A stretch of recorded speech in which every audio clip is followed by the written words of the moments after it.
like King James.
Sounds like it is straight from the motherfucking cassette.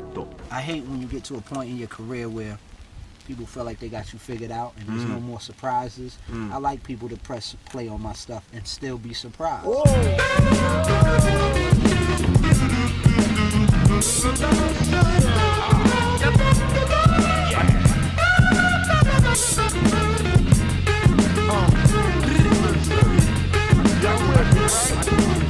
Turn it up, baby. No introduction necessary, yo. Hey, yo.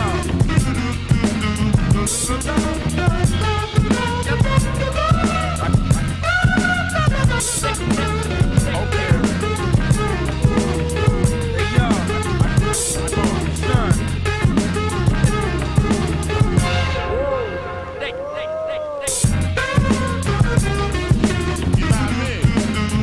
Son.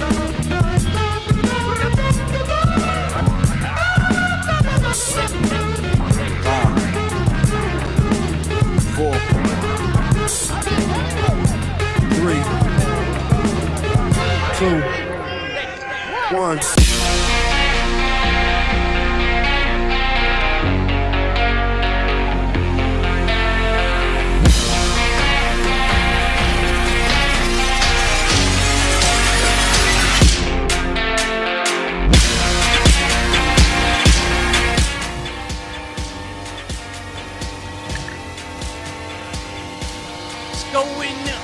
Everybody, welcome back to the Dusttin Bowerman Show. We're live here once again on this Weenie Hut Oh my Jesus Christ, Max. Holy What the fuck? Holy shit, dude. That was loud as fuck. Fucking What the volume hell? warning. Oh my god.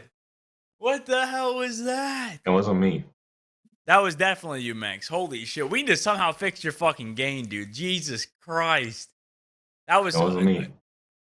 What are you doing? What do you mean? Is this that meme? That it wasn't me, you know? I love that song. Okay, That's a it good song. might have been me.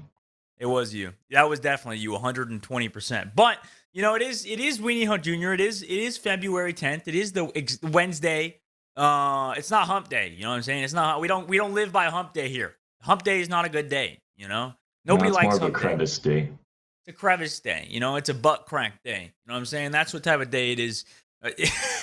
But listen, we're excited for it because there's a couple topics we're going to talk about. Listen, we have no guests today, so it's going to be a shorter show overall, probably most likely, considering, to be honest, guys, there's not a lot of stuff happening today. You know what I'm saying? There's not a lot of stuff happening today, but there's some important news that I could take over at the very beginning because it has to relate to my previous team. It has to relate to my roommate. As of last year, I lived with this man for the better part of basically a year. I knew him for longer than that. I knew him for pretty much the past 2 or 3 years. Sharp was officially released from the Atlanta Reign, so we're talking about that. First, LCS's lock-in tournament had massive viewership spikes after they went to a tournament setting. Everybody loves tournaments. I think we all love tournaments here. I think without a shadow of doubt in my mind, we can all agree that tournaments kind of make things more interesting in esports, to be honest. We talked to Thorne about this yesterday. We were like, why are you against franchising? We asked Thorne, why are you against franchising? He pretty much said, because the competitive integrity is not there. You know what I'm saying? In tournaments, the competitive integrity, the best team wins at the end of it all. So we'll talk about that later. Also, Valorant's casting talent for 2021 has officially been decided. The entire casting talent for 2021 is apparently already decided. It's also something to do with region locking. It also has to do with some other things. Sadly, for a couple of the people in the Valorant casting scene, they are locked out, like Banks, like Mitch. A couple of those guys that have been casting Valorant for a little bit now have officially been taken out the game.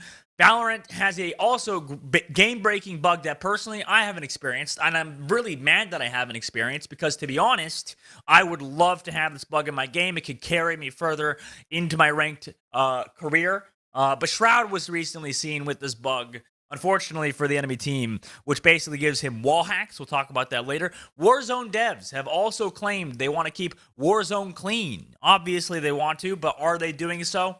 No. We can all agree on this. Warzone is full of fucking cheaters, full of goddamn people who are messing up the game. It's ridiculous. Warzone is absolutely in the shit can when it comes to cheaters, but also Shock versus the World is happening at BlizzCon. I'll talk to you guys about that. It is. I don't know if it's announced or anything like that, but it was something that was pre-recorded, so it did it already.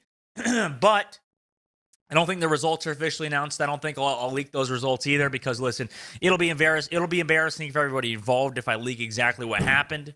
And plus, it's spoilers. You know, who wants fucking spoilers in their match? That's kind of interesting because we'll talk about that later. We'll mention how Sleepy and some of those guys were playing in that on my team. The double flex support meta rung true. But first, guys, we're going to talk about Sharp being officially released. I think probably I'll kind of take over on this one because it stinks. To be honest, this sucks. You know, it really does suck. Like, to be honest, my heart's out for Sharp.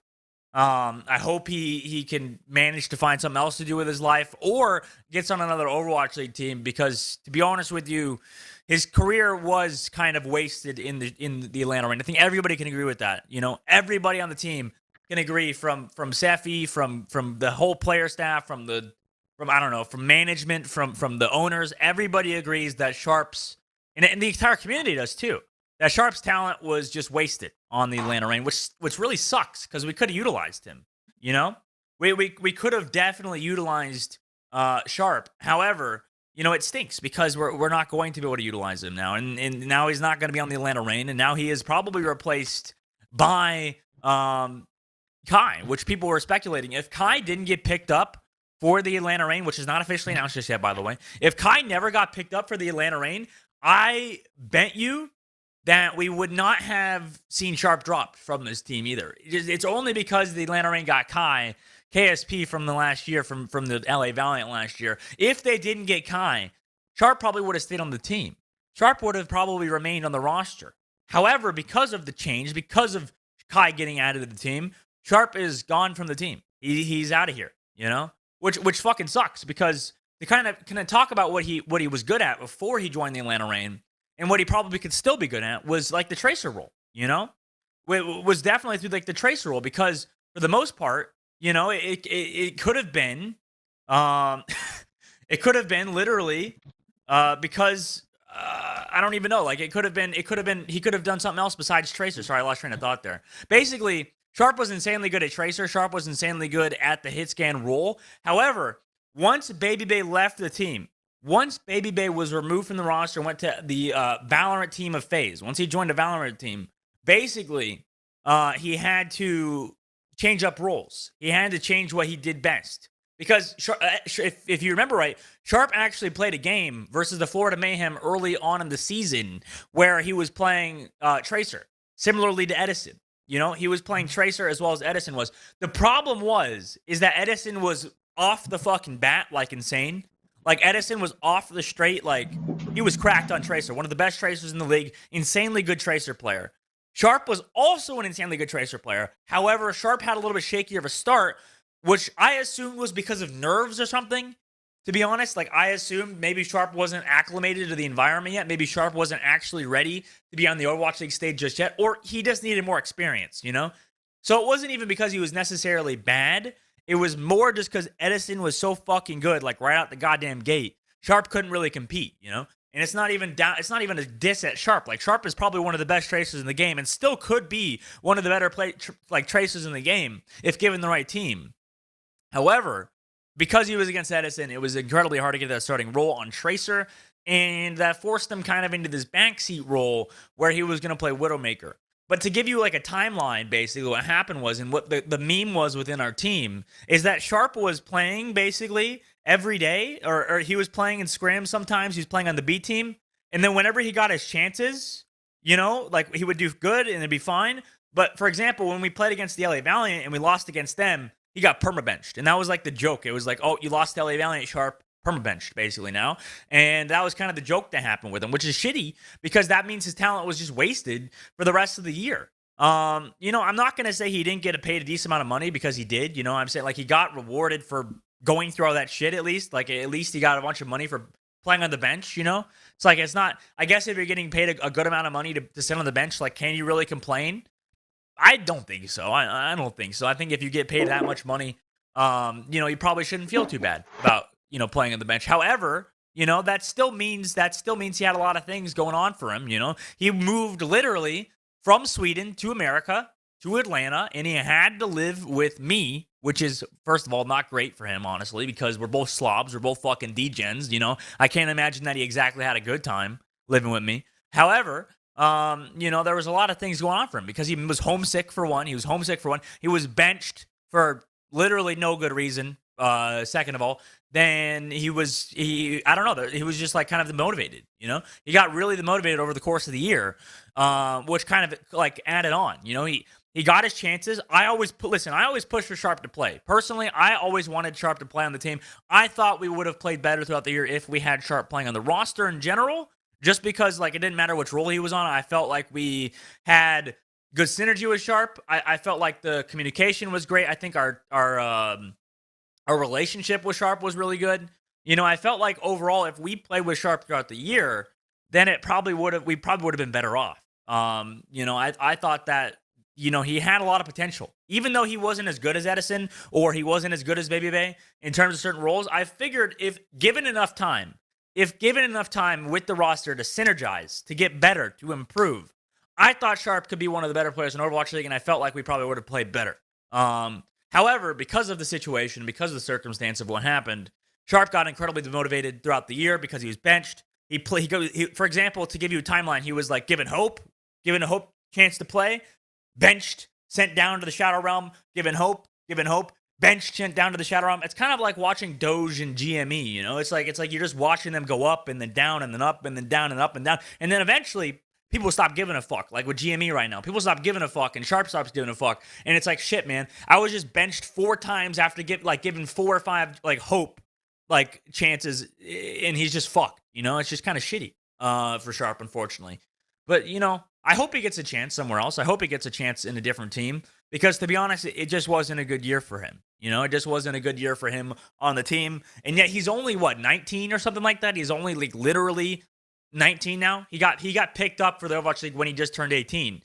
And to give you kind of a little bit of extra background, basically, Sharp had multiple offers. Sharp didn't have to go to the Atlanta Reign, but he wanted to go to the Atlanta Reign. He wanted to play with Gator and Kodak. And I guess, I don't know if he necessarily said me, because listen, I understand if he didn't want to play with me. But he did say he wanted to be my roommate. So he was the only one on my team that actually wanted to be my roommate. So on top of that, he actually wanted some sort of, I don't know if he wanted necessarily my guidance as a mentor or something like that, which I am not. I'm not a good mentor, let's be real. But he was still a great guy, you know, and he was still a nice dude, and he had a lot of promise. Like, that was why we picked him up. Like, we didn't necessarily even need him for the roster when you looked at who we were picking up. You know, we were getting Edison. We were keeping Baby Bay. We were keeping Erster. You know, like, that three right there should be good enough in theory, right? So it's like, why would you need Sharp? So Sharp, getting Sharp as a fourth on the roster, fourth DPS on the roster, was more like an insurance policy. You know, it was like, we're getting a fucking talented-ass player, and in case he's insane, or in case he, like, can actually benefit our team, we'll keep him on the roster. So it's like, we picked up Sharp knowing, you know, that we didn't even need him. You know, the Atlanta Reign didn't even need Sharp coming into the year. However, we got him anyways, because it's like, fuck it. Why would you not stack your team with good players, even if they're not going to be utilized, right? Like, you can't blame the Atlanta Reign for picking this guy up if he fell into their lap, you know? There was enough other teams to want him, for him to go to other teams. However, he wanted to play with Gator, and he wanted to play with Hawk, and he wanted to play with Kodak, you know?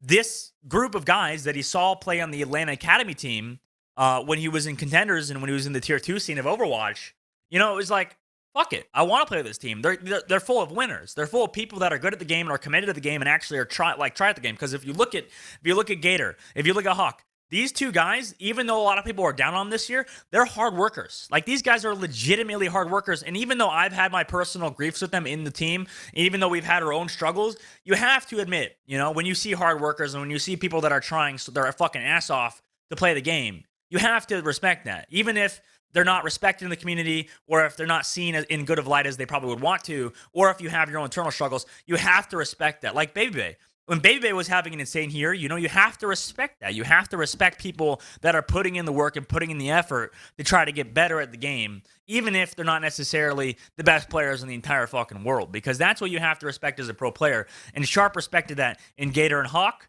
He came to our team thinking he'd play with them, and then permabench basically throughout the whole year. And what made it, like, even worse, and what compounded on top of Sharp having a bad year, was also the fact that he had to deal with COVID-19. And listen, I understand we all had to deal with COVID-19. We all had to deal with this shit. But think about it this way. You had to move to another country. First of all, you had to move to Atlanta from Sweden. Like, already, that's on top of that. You've been living with your parents for your whole fucking life. Like, you don't know how to be an adult, basically. Like, you don't know how to live your life as an adult. You're basically just turned 18. You live with your mom and your dad throughout your whole life. You know, it's like you move to America, you live with a degen like myself, you know, for an entire year during a global pandemic where we couldn't even hang out, where we barely even hung out as teammates, you know, where we barely actually did things as teammates. He was stuck inside all day, stuck in his room all day, drinking Coke, drinking fucking Coke Zeros all day, you know, ordering Chipotle every day. I don't think we ever cooked, basically. Maybe like once or twice throughout the whole year we cooked, you know. It was a hard year for him. It doesn't matter how much money I think you're getting paid, maybe unless you're getting paid millions of dollars a year or something like that, then it would matter. But I don't think anybody that says they could deal with that situation thinks they understand it, you know? I don't think they do. Like, the fact that you're moving to a different country and you're living with somebody that that is also a slob like you know? I think my dog helped a little bit. You know, I did get a dog during COVID because, listen, even myself, like, I had, like, my own fucking issues during COVID-19 in that apartment and then in that facility. Like, honestly, the reason that I'd hate that apartment and I hate that the facility we lived in is because, to me, it felt like a fucking, like, prison, dude. It felt like that fucking prison, you know? Like, you would just, like, walk, you would be in your apartment, right? So the layout of the whole apartment complex was, we had our apartment complex, okay, when you walk into the door, you have the kitchen. There's like a giant living room as well. And then to the right and left, when you walk in a little bit, then you have bedrooms. And those bedrooms also have bathrooms, basically. But also when you walk outside our apartment complex, outside your front door, it's instead of being outside, instead of you like going out into the real world, it's instead a giant dorm basically. It's just more apartment and the ceilings are high and you're basically inside the whole time. Like you can't really go outside unless you went out your back door or whatever. But it was basically you're inside, like a doubled inside basically, if that makes sense. Like it's just a giant prison. And to me, it was fucking depressing. Like it was just awful. I'm glad at least right now I'm living in a house because to be honest with you, I can't imagine living in apartments right now. Like living in apartments in the COVID-19 era must be terrible unless you actually have like people you love and your people around. Not to say I didn't love Sharp, you know what I'm saying? I love Sharp. He's a great guy. But, you know, it wasn't the same thing. Like, to be honest, like the reason that I'm talking to Max and Anthony on the show and the reason that they're on the show for a lot of the time and the reason I love talking to them is because they're like my legitimate friends, you know? And not to rag on to Sharp or any of my team on the Atlanta Reign, but they weren't my legit friends. You know, I just realized that they weren't actually people that I enjoyed being around that much, you know, like I am with my real friends because they don't understand me that much. It makes sense. We haven't been friends for our entire lives. And neither me and Sharp weren't really that close. And unfortunately, you know, we were kind of secluded in our own area during the COVID-19 era. And I think that kind of separated him from the team, you know, and from everything that happened, you know. It's really shitty, you know. It's really shitty. I mean, Max and Anthony, imagine living like in a different country. Like imagine going to Korea or something like that. I guess it would be another English speaking country. Imagine going to imagine you're going to Thailand, but without Sandy, and you were just by yourself to go work for a company for what, a couple $100,000 a year. But like you can probably think it's nice, but do you think it actually would end up that nice? Yeah, well, probably not, but a couple 100,000, I would probably suck it up and do it. For a year alone? I it's feel an like, easy choice. yeah, You gotta a lower the year number. doesn't sound, well, it sounds bad, but I feel like I can still manage it. Probably more than that is probably my breaking point. Yeah. I mean, I guess like for the most part, and you guys also have like, are more acclimated, you know, to being humans too. Like imagine doing this like right out of high school. Imagine doing this like right out of high school. Yeah, then you wouldn't fucking know what the hell is going on, you know? It's shitty. It's fucking shitty. It sucks, man. Yeah. But, you know, and I hope he finds a team, but it's like in this situation, Sharp is in a situation where his stock is not very high, you know? His stock is not very high. He's not necessarily like Antonio Brown status or anything like that. Because we didn't have any reports of him being a bad teammate or anything. Like he was a good teammate. But now he's released after everything's already over. Is there no shortage of Tracer players everywhere? Oh, yeah, except on the Dallas Fuel. Except on the Dallas Fuel. There's pretty much no Tracer, or there is a lot of there's a lot of good Tracer players. You know, there is a lot of good Tracer players. It's just the problem is, Sharp was released this late. You know, like Sharp would have, like Sharp could have found a team. Yeah, Sharp could have found a team if he was released earlier. You know, if he was released earlier, but because the like Kai got like opened up. The Atlanta Reign, I don't know if their like budget was down. I think their budget's down. I can explain this part a little bit for you, Daniel. Basically, their budget was reduced, if I'm not mistaken, the last year. Like Atlanta Reign, I think as a team is not like their faith isn't as high in Overwatch anymore. You know, like I think the Atlanta Reign team is more focused on their Call of Duty team right now, which makes sense. I think AAV, or I think that's the investment company, the investment company that invested in the Atlanta Reign first, put so much money down. And then next year, reduce a little bit, and then reduce a little bit basically the next year. But their Call of Duty team, they get their Call of Duty team, they're like, holy shit, we're fucking good. Invest more money in it, basically. And they're doubling down on their Call of Duty team, basically, which in turn reduces the budget for the Atlanta Reign, you know? And that makes it so they couldn't have more than like a 7-man roster. You know, they couldn't have more than that big of a roster because I think the Atlanta Reign's roster right now is Pelican, if Kai is officially announced sometime soon, which that is rumored to be, or not rumored, it is happening. People are like, oh, why are you talking about this if it hasn't happened yet? Guess what? It fucking has. It's just not officially announced yet. Then you have Pelican, and then you have Masa, Iris, and then Gator, and then Hawk. Literally, Atlanta Reign, from what I hear, is not going to have more than a 7-man roster. Like, they're not. People were saying that Crimzo could have gotten to the team. Crimzo could have been on that team, which would have been nice. Crimzo's a fucking great player. Fantastic player. Best Western player right now for sure. Best Western flex sport, that is, right now for sure. They could have kept Sharp and then gotten Kai, but instead I think ownership and I think the Atlanta Reign staff are focusing on more of a 7-man roster, which really fucking stinks, bro. It really fucking stinks because this roster could have been better, but I think that, the company just doesn't have that much faith in Overwatch right now. But to be honest, I think Overwatch 2 might actually give Overwatch League a big pump once that happens, but it's not going to happen for a while. That's a whole nother subject, I suppose. That's a whole nother subject. It just sucks. Basically, Sharp was in the worst situation possible, and I think Avast tweeted it earlier today. Hot take from Avast. He's like, Sharp might be the most wasted talent in the modern era. Like 100%. I don't think there's anybody that comes close. Maybe you could say Fisher on the Gladiators or something. I don't know. There's other situations for sure. But, he probably is the most wasted talent in the Overwatch League because he had a lot of talent coming outside of contenders. His Reaper was really good. His Tracer was really good. His Widow was really good, but he didn't like playing those roles. That's the real point that I want to hammer across is that Sharp didn't want to play Widowmaker. He didn't want to play the aim hero basically that much. He was so good at Tracer, There was no reason. He lost motivation over the whole year, and he just had a terrible experience, to be honest with you. I don't know. It sucks because, he just got, he came in, he played one match and lost versus the LA Valiant in, a 5-map series, I think it was, and then he got permabench for the rest of the year. It's like, fuck, what do you do, man? What do you fucking do, dude? I don't know. I don't know. It's as unbiased as possible, how do you think Reign will be this season? How do I think Reign will be this season? Mm-hmm. I don't know. How do I think Reign will do this season? I don't know, dude. To be as unbiased as possible. How can I be unbiased for this, bro? How the fuck can I be unbiased for this, man? How good will the Reign do How good will the Reign do this season? I don't know, dude. I think the Reign has a good chance to do solid. They have a good roster.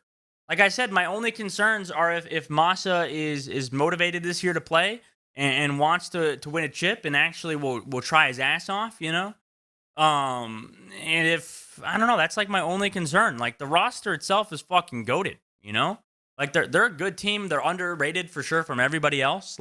Non-biased as possible. If anybody in ranked, for example, was playing against any of the guys in the Atlanta Reign, they would say this team is really fucking good.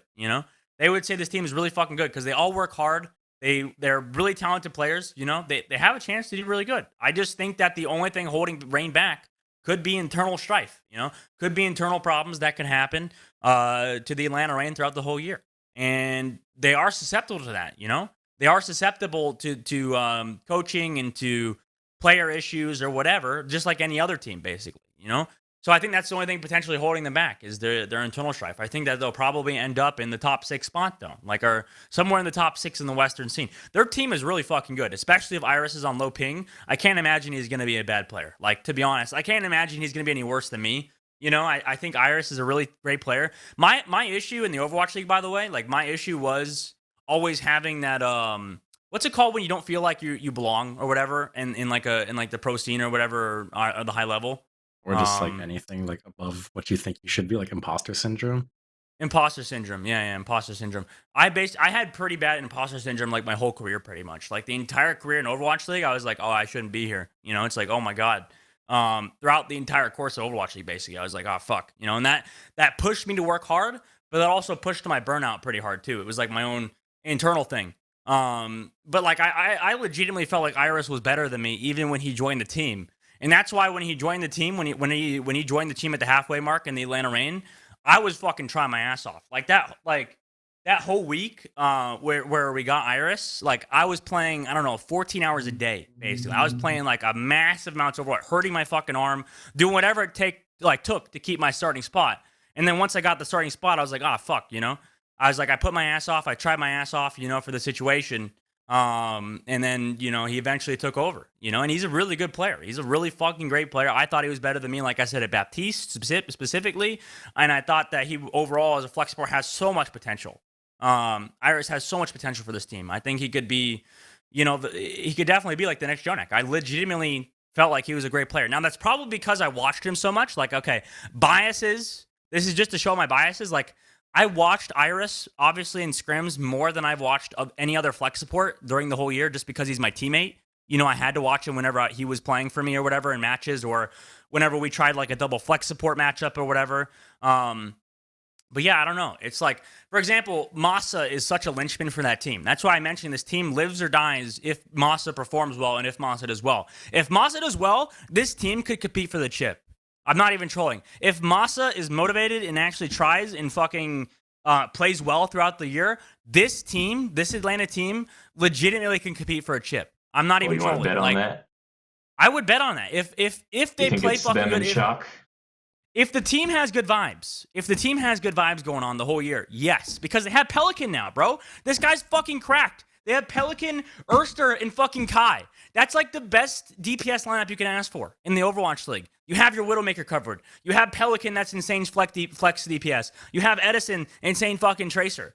Like, if that's like the best DPS lineup you can ask for in the Overwatch League, to be honest with you, like that is fucking goated, you know? But is this really unbiased though?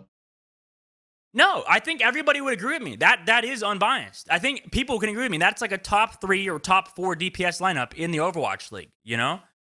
In the entire Overwatch League. I don't think anybody, just because they're so well-rounded and just because those players are really good, like I said, that's the reasoning behind it, is that they have such a talented roster and that the roster is really good. It just depends on if they can keep it together and if they don't have any internal strife and if they keep good vibes going, which they can. That's what we've proven in the past is Atlanta Reign. If we got good vibes, if we have the good situation happening for us, like stage 4 in season 2, we'll fucking dominate. The Atlanta Reign will dominate, you know, and that's just how it is. But they need to have those good vibes. That's a pretty big but, because to be honest with you, there's a good chance that this roster goes down to the depression hole, you know? There's a good chance this roster just mentally is not in it. But I think they'll do well this year. I think that roster is really good. I think top 6 is for sure for me, to be honest. I think I would bet money on top 6. I think people are underrating them. At least in the West. I think top 6 in the West is like a fine placement. I think that won't probably get too much strife and too many people against it. But yeah, I don't know. I think they'll do really well. I think Iris is really, really good. I think Gator and Hawk are underrated for sure, just because of the work ethic that they have. And I think anybody will tell you, like even Super said it. Super's like, yeah, Gator's a pretty damn good player, you know? Gator's a pretty good player. I think people commend Hawk. People were down on him just because we lost a little bit last year. But I don't think it was because of Hawk directly, you know? So I don't know. I think this team will do fine. I think they'll be great, you know? Do you think they could be number one if you're biased? What's your biased opinion? No, like not even biased opinion. Like I don't even think they'll. Like I said, they can only be number one if they're in the right mental. You know, if they're the right mental space. Like I think that's, like I said, that previous opinion was legitimately non-biased. I think because but I want to hear your biased opinion. They're both like biased opinion. I thought that I would want them to do worse without me. Wow. You know, why would you not? Why would you fucking not, bro? Want to prove that you're a big part of the team? I mean, like, I don't care as much about that. Like, I don't care about that as much, like, now, you know? Like, I don't care about that as much. Like, I'm not as into that now. But, like, if this was me, you know, like, last year, say if I did get released from the team, which I did not, by the way, I did leave the team out of choice because it was my contract year. Like, that was the end of the season. I was like, okay, I want to do something else. I was like, Overwatch League, I'm burned out of shit of it. I want to go try something else, like the show, for example. But if this was me, like if I was released like the last year or whatever, if I was released the previous year, I was like, no, dude, why would I want the team that released me or like that I left to do good without me? You know, it's like, come on. From a competitor's standpoint, you can't expect somebody that is not on a team anymore to want them to do good without him. You know, I can want the players to do good and stuff like that, and I get that. But like, if anything, from a biased perspective, I would want them to do worse than they did with me. You know, so that's to prove how unbiased I am. You know what I'm saying? Because I'm an asshole. Because I'm a fucking asshole, dude. No, but I love those guys. I hope they do well. Yeah. All right. How far did they go last year? We got, I think, top 6 in the West, which isn't that great. We got top 6 of those. I got benched though, so you know that can't be that. You know, as a player, you know, we got top 6, and then I got benched for the last matches that I did not lose. So I won all my matches in playoff. You know, I won all my playoff matches, and then I got benched. So you know, who knows what could have been. What could it? No, I'm just kidding. We probably sold a lot. I was playing Moira, bro. How much impact could you really fucking have on Moira? Like, literally none. Literally zero. It didn't matter if myself or Iris was in the lobby. I mean, I guess my comms could have been a thing. I don't think we would have won, though, regardless. Unless we played the comp that myself and Gator were. This was a problem with... shit, I don't know if I should talk about this. Is like airing dirty laundry. Do it. Well, I'm not going to air dirty laundry, but there was... I think a lot of people had issues with roster and, like, hero comp decisions, if that makes sense, like, over the past year. So... if anybody remembers, if anybody can recollect, basically, the Atlanta Reign and our team was playing this Moira composition. We were playing this Moira Ryan composition because it was like the easiest comp to play, right? In our heads, it was like, okay, this comp doesn't have that high of a skill cap, but the skill floor is much higher. The other comp that was being played was the Justice comp, was the Washington Justice composition, which was this composition with Roadhog and Sigma, I think it was. And then it was like Zenyatta, Brigitte, and then a couple other DPSs. The DPSs were interchangeable. But this composition was legitimately the one that was good because that one was played in the top 4. And then Washington Justice also played this composition against the Moira comps and were doing fucking phenomenal. Like, they were doing actually really, really good. And it wasn't even necessarily because the team was good, because they lost to Philadelphia Fusion. Even though Philly played the worst composition, Philly still beat Washington Justice, if I remember right. So the composition was fucking god tier. Like, the composition was god tier. Myself and Gator were pushing for this composition from the very beginning because we could tell. You could tell that composition was so fucking good, and you could tell, for second of all, that we weren't that good on the Moira comp. Like, honestly, our team on Moira, we just weren't that good. We were better at, like, the poke comp. We were better at, like, that Roadhog Zenyatta composition, because personally I was better at Zenyatta than I was on Moira, and Zenyatta was like my hero and I was doing good on it anyways. So we were like, why can we play this Roadhog comp? But we were told by coaches, basically, it's like, no, we can't do that because we don't have enough time, first of all, to practice that composition, and then second of all, it's like, we're already practicing this, so fuck it. So this was like kind of an issue that we had the whole year, was between coaching staff and the players on the Atlanta Reign, whereas like they wanted one thing and then we wanted another thing. And this kind of led to a dynamic where eventually the players took over at the end of the year and we were doing really good. The players chose the compositions, the player chose a lot of things at the end of the year, and we were doing really, really good, really good. Like, the beginning half of the year, our coaches, pretty much 3/4 of the year last year in season 3, coaches were choosing our comps. The coaches were choosing a comp, and for the most part, the compositions were not right, you know? Like, to be honest, the compositions just weren't actually the best compositions for the week, and it's hard to predict those things. However, as a player, you can tell these things. As a player, you can tell which compositions were better than other ones, you know, and which we're going to pick up by the end of the year and the end of the season. And, you know, we'd still be wrong, like, a lot of the time. Players would still be wrong. That's not to say coaches were going to be wrong all the time either. It's just the player pick rate, like, we did that, like, it was just proven at the end of the year. We started to do better at the end of the year because of the fact that our players chose the compositions. The players chose everything by the end of the season, pretty much, with the compositions. Strategy-wise, the coaches did a great job. Strategy-wise and preparation-wise, coaches were amazing. It was just the hero pools change that happened at the beginning of the year that nobody understood and that nobody could get. That towards the end of the year, we started to mix it up and let the players decide, and we started to do better. But then playoffs happened, and myself and Gator noticed this Roadhog Zenyatta composition was really good, but our coaches wanted the other composition played, and then they basically took back over, and then we were playing this Moira composition where the Roadhog Zenyatta composition was just strictly better and was proven to be better by the end of the year in hindsight as well. So yes, in hindsight 2020, it is better, but also we were pushing for this composition, just so I can get this, like, drive this point across. We were pushing for this composition since Washington Justice was playing this shit in scrims. We're like, holy fuck, this is actually very, very good. This Moira comp is getting absolutely destroyed by it. Like, why don't we play this? And we just never did. We never adapted, and we never played it. And then that's why Gator was benched, for example, and then that's why I got eventually benched as well. You know, it's because those compositions, that composition was the ones we were better at. So it was pretty hard to determine it, you know, because from our perspective, from the coach's perspective, it was like, okay, Gator and Dogman or Dusttin are very much so biased because we play those heroes. You know, Gator plays the Roadhog, or Gator would play the Sigma, and then I would play the Zenyatta. So obviously you'd want those heroes to be played.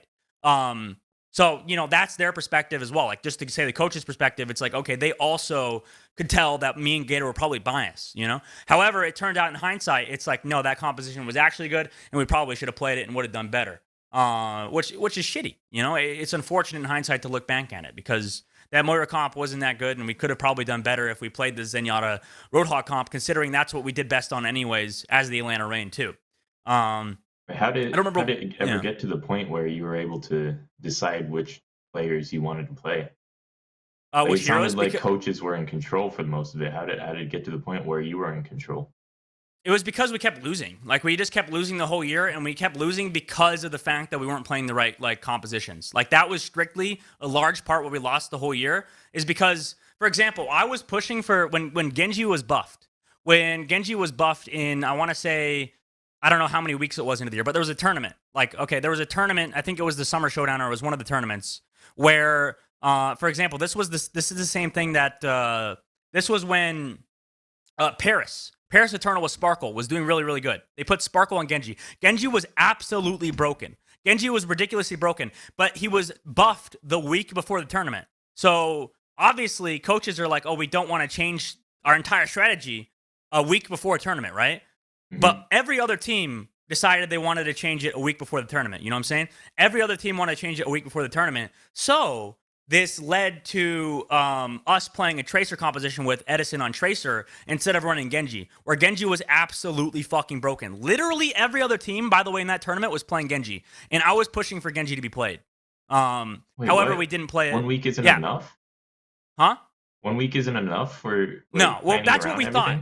That's what we thought at the beginning of the year, because, you know, in Overwatch, in Overwatch League before that, without hero pools, because hero pools were implemented in season 3, that, you know, everything changed. Like, before this, compositions and stuff like that wouldn't change so often, but this was at the very beginning of Overwatch season 3, and like, there was so much volatility in the compositions. Like, the meta would change constantly, everything would change constantly, but nobody understood that until like halfway through the season, basically, because it wasn't that volatile just yet. It was like, oh, you know, composition changes once every, I don't know, 4 weeks or whatever, you know? It was like, oh, pretty straightforward. But no, it wasn't that straightforward. It was a little bit more complex than that. And you had to change. People realized at the end of the season that you had to change your composition upwards of till like the last day of before the tournament, basically.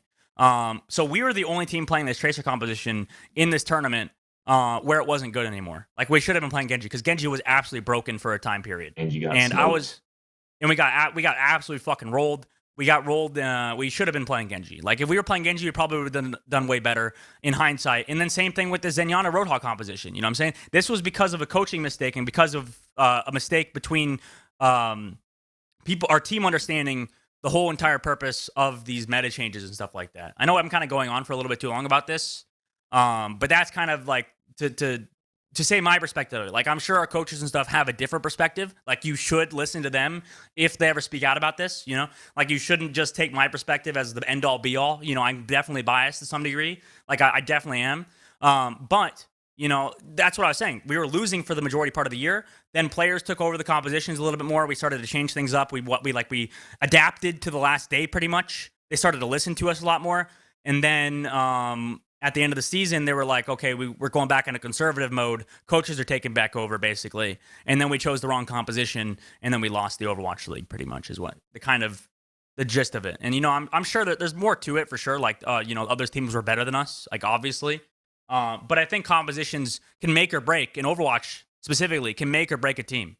This is true. If you have a good composition and your team is good at that composition, that can fucking push you over the edge in Overwatch League, you know? Whereas you might not be good in one meta, in another meta you could be the best team, you know? That's how crazy Overwatch League can be. It's like, oh, one meta you're dog shit, next meta, oh my god, best team in the Overwatch League, you know? Fucking same could be said about Washington Justice for how good they did in the playoffs, you know? Which is just shitty, you know? It's unfortunate. Yeah. Oh, Max or Anthony? All right. You got something? Yeah. On to the next thing. Next topic. Yeah. LCS lock-in, it was like a while ago, it's a couple weeks back, but the viewership increased. We got the stats out now.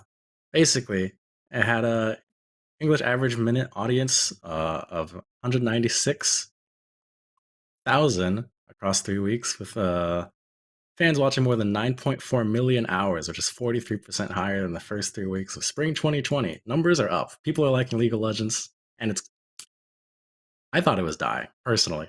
But here we are. It's great. For others. You thought League of Legends was dying? Well, I stopped hearing about it. I thought it was League of Legends is not dying, dude. Yeah, League of Legends wrong. is not dying. It's just, you know. Yeah, unbelievable. I think like it wasn't like as broadly like talked about anymore. It's like it's still a very like big game. It's just specific groups talk about it now instead of everyone. Yeah, I guess because, well, specifically in our friend group, we've been watching a lot more Valorant. We've been playing a lot more Valorant too, so maybe that has to do with it as well. Yeah, but it's interesting. Almost our entire group, besides like exactly like 5 people, everyone else quit. Well, I guess also like the streaming and content creation side, there used to be like a whole bunch of other League of Legends people. But where are they now? They don't really. The content is kind of lacking compared to before. I mean, we still got Tyler 1. There's Tyler 1. Yeah, we got like the OG. Junkie and who else? I will dominate. The whole LS. offline crew. They also use they only did League of Legends basically, but now they don't even touch that at all. Scara. Yeah. They've mixed it up, but like you said, it's higher. The tournament higher, or the whole tournament was a lot higher than their average viewership. It was 43% higher. You said, right? Yeah. Than the first 3 weeks of spring 2020, which is fucking crazy, you know. And people are gonna say that's because I think Monte Cristo and a couple others were tweeting about it.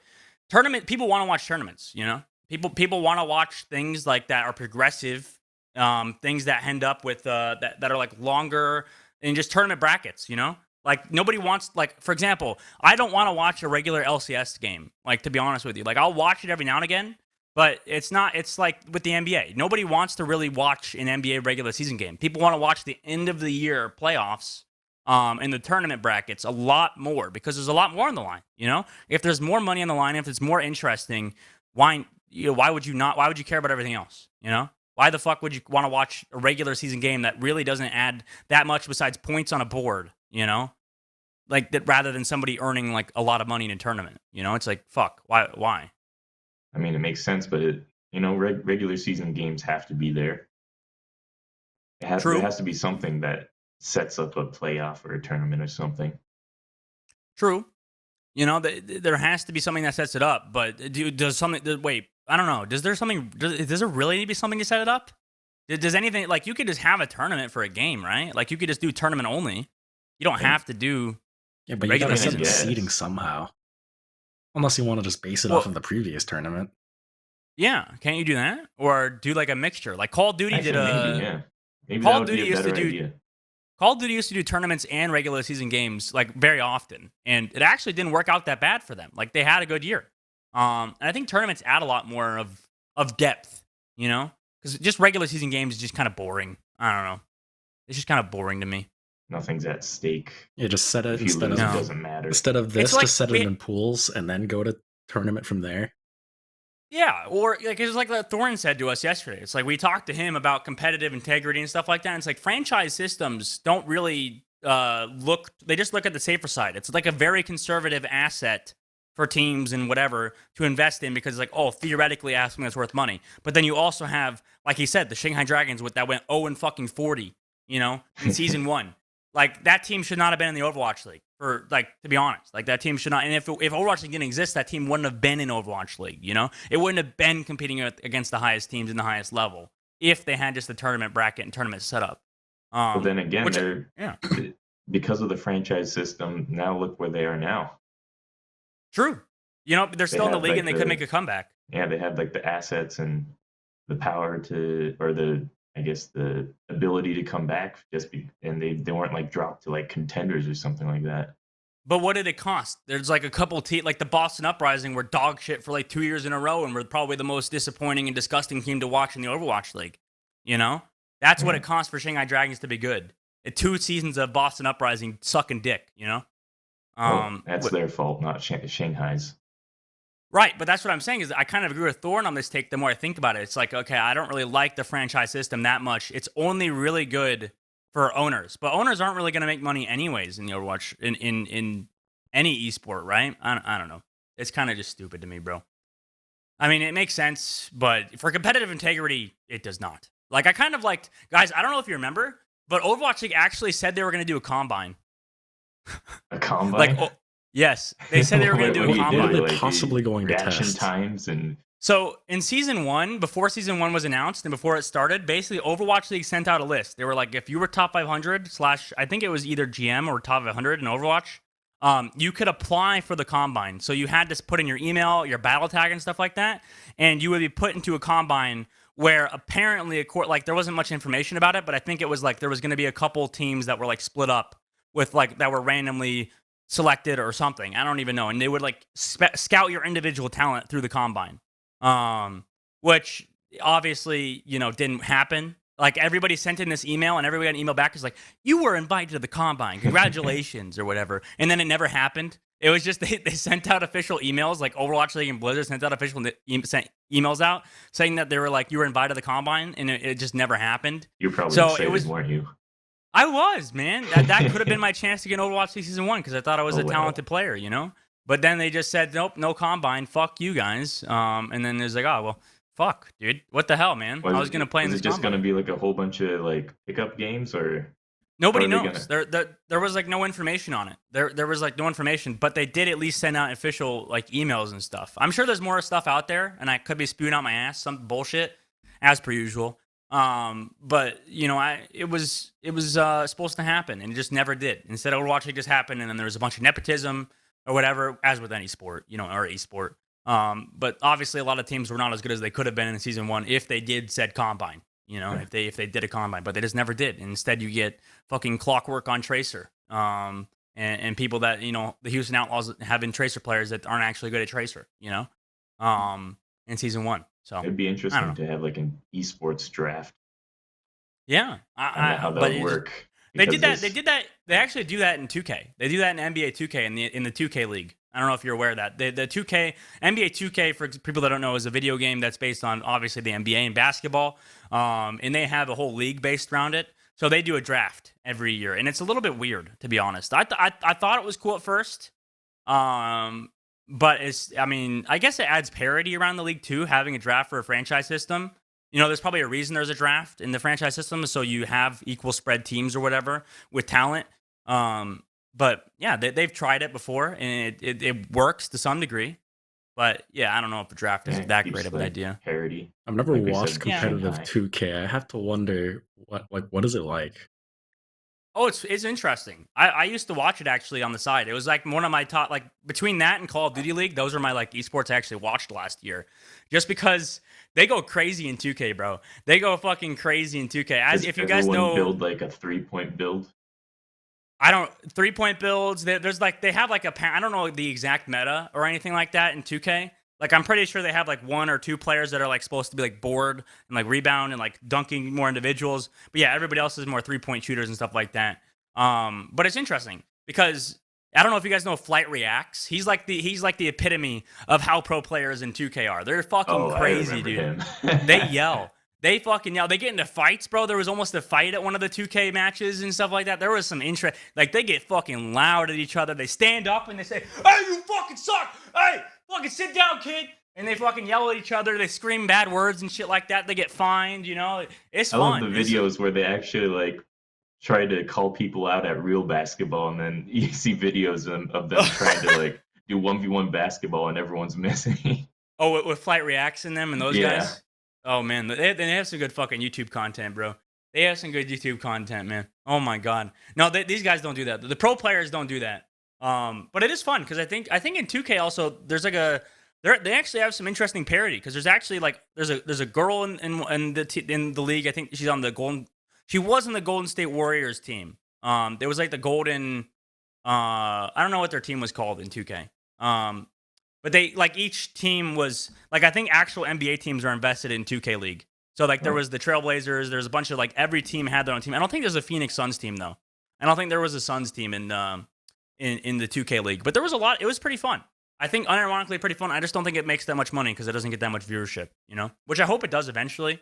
They're trying to push it. I think Mark Cuban, part of the reason he's so down on esports, by the way, is because he's invested in NBA 2K League. Like, he just realized it's just like a negative asset. Away money.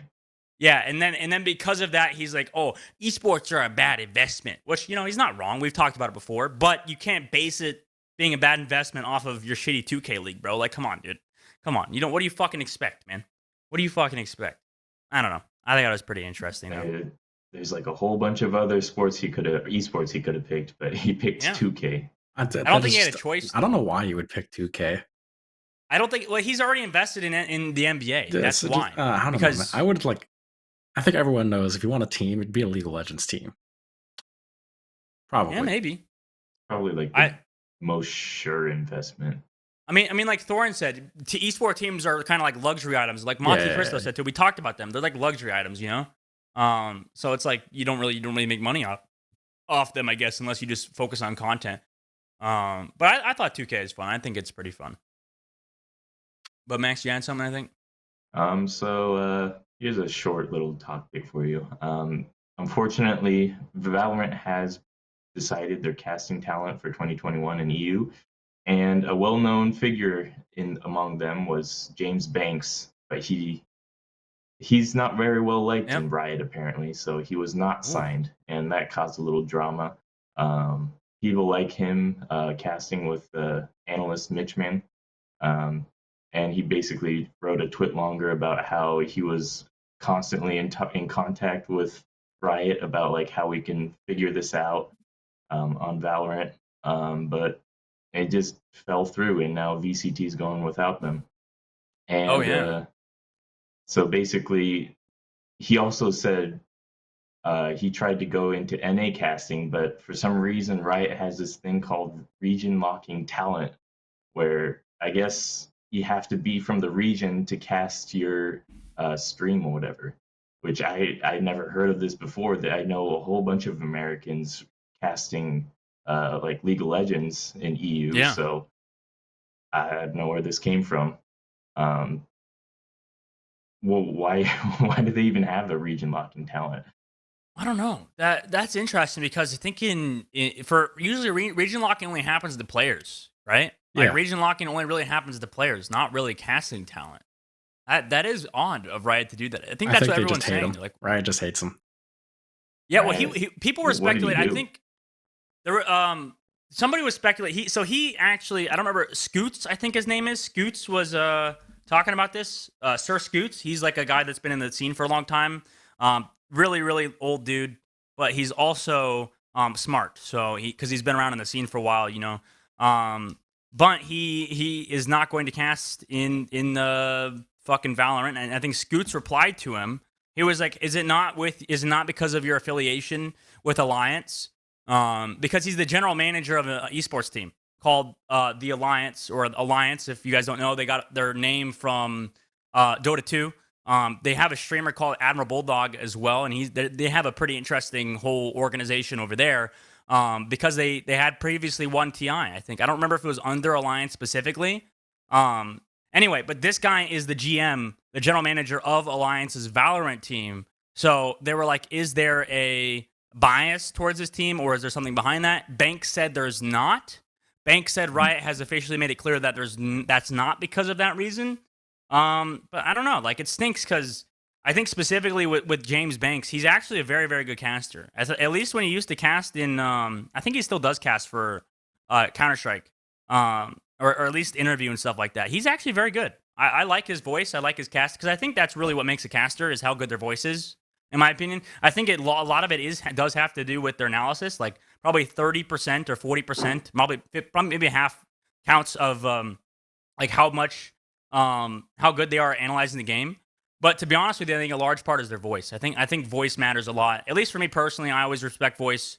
So I think his voice is very, very good. I think his casting duo with Mitch was very, very good. However, Scoots was saying it's because of the Alliance thing that could be a reason behind this. But I think he kind of debunked it, saying it wasn't because of that. It's because of the region lock. More to this region locking thing.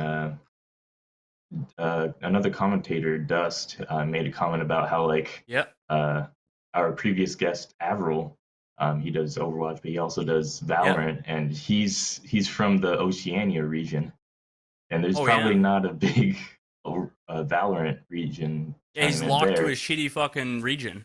Yeah, he does all this stuff in NA, but like, who knows what's like? He's probably not going to enter Valorant anytime soon because of this. Oh, that sucks. Man, that sucks for Avril, bro. It probably is the case. You know, if they are region locking, why would they do this, bro? What's the purpose of region locking talent, man? You're just locking yourself out of potentially having the best casting. Like, what the fuck? Some people are speculating that it's also just because of COVID. I don't really believe it because ping isn't really an issue in COVID or in Or with casting. casting? Yeah, what the fuck? It makes no sense at So, all. Yeah, you Maybe- just have to like you can just get a delayed stream and just talk over I guess it. I don't want to deal with visa issues maybe in case those ever pop up. What? Like, But because like, I you know don't even need to be in the region to Yeah. comment over it, do you? no, but in case they do it or something. I mean, this is really just an excuse, though. I think you're right. I think this is looking like Riot's just excuse to kind of fucking wall some people out of the scene, I guess. Yeah, Because that would be the only thing that makes sense. This is like the first time I've heard of region locking talent in gaming. So When I think Riot, from what I hear behind the scenes, is like Riot's already chosen from casters. Like Riot's already chosen who is going to potentially cast their franchise league, and they've already chosen who's going to cast in Valorant 2021. So yeah, they've kind of already decided that shit, I suppose. And I think a lot of it could be nepotism, but a lot of it is, that's who they wanted to work with.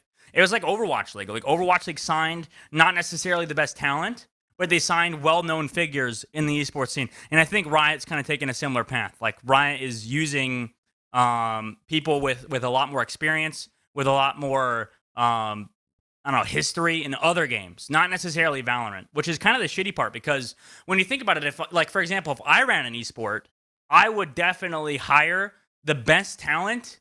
That a lot of it I would want homegrown talent. Like, I think those guys have the most chance to improve. They're the most passionate about the game. Like, I doubt these Counter-Strike guys that are in Valorant right now actually are as passionate about Valorant, for example, as some of the people that are homegrown and actually love Valorant as a game, So they're kind of cucking themselves out of potentially the skill cap of their casters. And some of the best casters are homegrown, so yeah. So you think that this is actually like a justified position that they made? No, have, I don't like, think so. Region locking so that you can have actually homegrown casters as well that people look up to? No, because they don't have to region lock for that. Like, why would you fucking region lock that shit, man? There's Because no reason. I feel like if you bring that up, you can kind of like, see why they did it. Then what? But then you're just prohibiting that. You're limiting them from being in the actually big tournaments. Your homegrown casters from actually casting the big tournaments, right? What are they doing? Fucking shitting in goddamn shitty ass Oceanic region, fucking getting paid $2 an hour when they could be casting for, I don't know, $10 an hour in fucking America or something like that. Like, they're just cucking their talent. It's fun when you have like someone that is actually from your region, talking over you, saying the think it memes matters. that you like. I don't think it matters. I think there's a, like, for example, in Counter-Strike or whatever, there's a lot of EU talent. Like, I like listening. I would rather listen to EU talent than NA talent if they're literally better at their job, Like, just hire, like we've talked about this before, hire the person that's just better at their fucking job than somebody with history, somebody with the region or whatever. Like, Anthony agreed probably on this point. It's like, why would you not just hire the best person for the fucking job, Put aside everything and look at what they're actually doing. And if they're actually good at their job, hire them, Fuck the region, But Riot's probably taking this path of like, oh, we want well-known personalities, and this is an additional reason we can give people to cucking them out of joining the Valorant casting scene, which is the case for sure. Because if you look at like League of Legends, for example, some of the best casters in League of Legends have casted League of Legends as their main sport or their main esport for a long time now, and it sucks. It fucking sucks, But speaking about Valorant, we'll kind of go on to a different topic. We'll kind of move forward on a different topic here. Valorant still has a Wallhack bug. AKA, basically, you can see the enemy on your minimap. You can see their icon on the minimap for an entire round. So, for example, the reason we saw this recently and the reason that this was popping up is Shroud was playing on Haven, where he could see the Cypher on the enemy team on his minimap. So what he did was that he was sitting back in the, like, near his spawn, basically. He was on the defending side. The Cypher was pushing up behind him, didn't see Shroud. Walked past him. So Shroud snuck up behind this guy, was walking behind him, and made sure he wasn't heard. The guy didn't have much time left to plant the bomb, so he had 10 seconds to plant the bomb. He plants the bomb or whatever, plants the spike.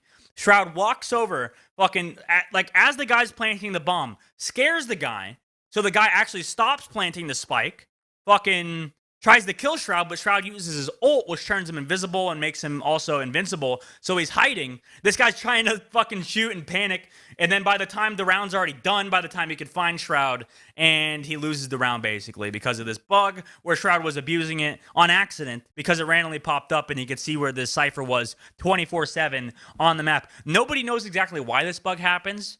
But Shroud said it's been happening since about like in patch 2.02. It could have been happening before that. I wish I get this bug though. I would like to get this bug because I need to climb the Radiant really bad, and Riot apparently hasn't fixed the bug yet, and nobody knows what the cause is. So I would like this bug to stay in the game. I don't know about you guys. I don't know. It probably won't. It probably get patched out eventually. It's a stupid fucking bug. I mean, even know it's how a this good bug, happens. man. I sure wish that we could figure out why it happens. Riot will figure it out. Oh yeah. I don't know about you guys, but I was that cipher in beta that like kept throwing the sheriff at the camera. Oh yeah, It was a great yeah. time. The sheriff camera, dude. That was a good time. I Yeah, miss just those leave days. sight completely. Oh, I hear planting. Shoot him in the head. It's like you're not even there. They couldn't fucking see the gun either, or they couldn't see the camera because it's invisible. Yep. God fucking damn it. It's just an invisible gun. It's great. Yeah. I had a great time with it. No, there's no doubt that someone knows how to do it and they're just not saying. It's very possible. Really? Yeah, maybe people are cheating and using it. It's like the coach bug in Counter-Strike. You know, people aren't talking about it. They're just using it. Yeah. I don't know.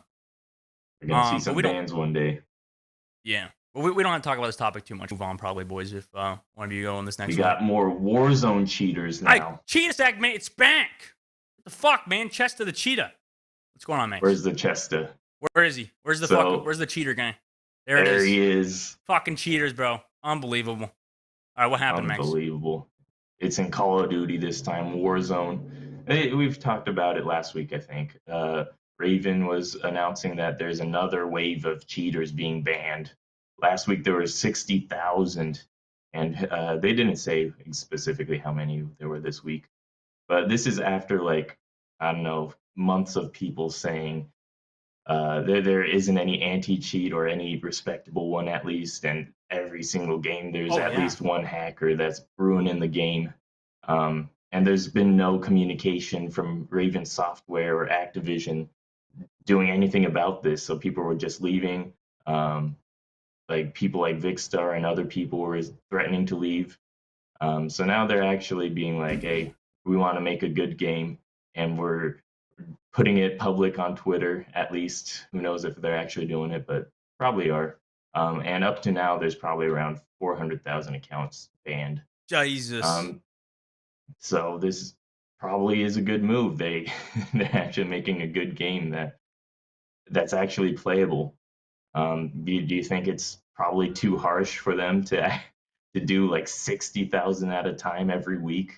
I don't think so. I think that's fine. Like, why would that's a good amount, but it's not enough. You know, it's not enough for me because what I say is ban all the fucking cheaters, bro. Get rid of them all, dude. There are too many fucking cheaters in my goddamn. Are there really 60,000 cheaters a week though? Probably. It's a free fucking it's all game, new dude. accounts. Yeah, it's all new. It's a free game. They'd probably just make new accounts, a new account. It's like, when the fuck are they gonna ban all the fucking cheaters, man? Put the fucking They hammer gotta down. do the hardware bans, Hardware and IP bans? bans. They need to do something. They haven't. I mean, they're trying to do something. They said they want to keep the game clean, right? But yeah, that's not happening, bro. It's great there's no that way. it's not like intrusive like Valorant, but you know, it still fucking sucks that there's so many cheaters. They have to do literally anything. Probably From should what be it sounds, intrusive. it's like every other game you still get a cheater though. Yeah, So exactly. maybe it's not harsh enough. They gotta go even harsher. Yeah, they go harsher. Fucking send them to prison. Send them to goddamn prison for cheating, bro. Sue the because they said, Max, like, didn't they say that how somebody in the Reddit post that I saw said that they actually they apparently found one of the cheating like developers or whatever, and they actually took him out, and then they apparently also got rid of that same one that came back. And they're like gloating about it. They're like, "Hey guys, we found this cheating company. Oh yeah, it's the same one from a fucking like year ago that we already got rid of." You know, it's like, fuck, man. What are you guys doing, bro? That probably means that they came back. Yeah. Those developers aren't like backing down. All I know is whenever I watch Nick Mercs, bro, it's just like depressing how many cheaters and fucking stream snipers there are, dude. It's Yeah, it's even ridiculous. there's like even though there's 400,000 gone, there's still coming back. I guess that's just the bane of having a free game, I think so. something like this. I think so. I think it is. You know, it's unfortunate. That's just how it is, bro. You know, where we live in a society, as they say. You know, we live in a Some society. some people are also bringing up how this is actually a thing to go against crossplay, because What? we can probably also admit that PC cheating is a lot easier than console cheating, right?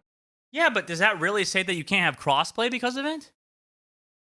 People want to, like, people on console don't want Oh, crossplay yeah, anymore that sometimes because yeah. they just go across PC hackers and they just ruin the game when they just want to play their console buddies and have a good time. I think they're I don't just think trying that- to complain about anything. You can cheat just as easily. Yeah. If you're going to cheat, you're going to do it on either one. I don't How do you see cheat on PS4 or PS5? mouse and It's not- keyboard, mouse and keyboard. You No, have not to you not cheat. not just that. You can just jailbreak it like you can an Android phone or phone Oh, really? console. Hmm. It's like, or jailbreak your fucking iPhone. It's really not that hard to like cheat on consoles if you know what you're doing. Like I could do Oh. it. I could You know cheat how on to PC jailbreak? if I cared, but Didn't you you? know, of Didn't course. wait? Do you want to admit what you jailbreaked, or is that like? Could you get sued for that? I mean, it's easy. Your Don't worry about it warranty's past gone. that. Your warranty didn't somebody like jailbreak their Switch or something, or somebody did? Yes. You don't want to go in on Yes. it? Yeah, I mean, yeah, they did, and you know, they didn't pay for games. That's about it. Yeah. I mean, No, it's not. It's really not hard. Yeah, it's not. It's My just goodness. you risk your warranty being fucking. Well, who cares? You're already playing the system, bro. It's like Jesus Christ.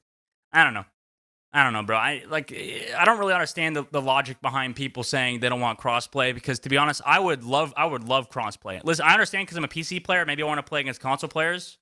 But I feel like crossplay kind of just adds more depth to The games. only time I don't want crossplay is when I'm playing Rocket League because they can't see my chat when I'm shitting on them. That's still not reason enough to fucking get rid No, of yeah, crossplay. it's a horrible reason. I just like being toxic. I try to not be, but I just am sometimes. What about forced crossplay? Like people, it sounded like people were fine with crossplay as long as it's not forced. I think Yeah, forced I mean, crossplay. they should just be enabled. Like, there should be like a setting for it. Maybe I'm sure it's not that hard. I don't know. I think I'm fine with forced crossplay. If it enables the game to be better, like I'm fine with forced crossplay. I don't know. But does it? Because with all these cheaters, Yeah, but we already play against them on PC. Like, fuck, what's stopping these Well, I guys from think- doing it? I think what's happening is on PS4, PS5, for Warzone specifically, they have the option to rather go crossplay or not. Yeah. But on Xbox, they have to play with crossplay with What? PC and Why do they do PS4 that? and whatnot. I don't know. It's just how their system works, I guess. Jesus Christ. Well, listen, I'm fine with crossplay. I like crossplay. So I don't know. I like crossplay. Whatever. If people don't like it, they don't fucking like it, dude. We'll wrap it up though, boys. Okay. So Shock versus the World is happening at BlizzCon Online. It already happened though. I will say, I think like I already mentioned, it was pre-recorded. We did like a for fun match with myself, with Dante, with McGravy, with Rascal, with Sleepy, and with Space, and we played against Shock, San Francisco Shock, the Overwatch League team, with Striker, Nero, FD God, Violet, Super, and Smurf. My question is for you guys before we end the show. Who do you guys think won? Who do you guys think won? Now, listen, I'll give you the context. We also got to pick Shock's exact lineup. We got to pick the exact lineup Shock had to play. So I'm not going to lie. We did put San Francisco Shock on the worst fucking lineup possible. Like, we put them on the worst heroes that could possibly be played before this match. So if we lost this would be incredibly embarrassing, you know? Hey, but listen, all the plebs at BlizzCon Online will be like, whoa, this is a fair match, you know? This is a fair match between San Francisco Shock and a bunch of randoms, you know what I'm saying? A bunch of streamer guys, right?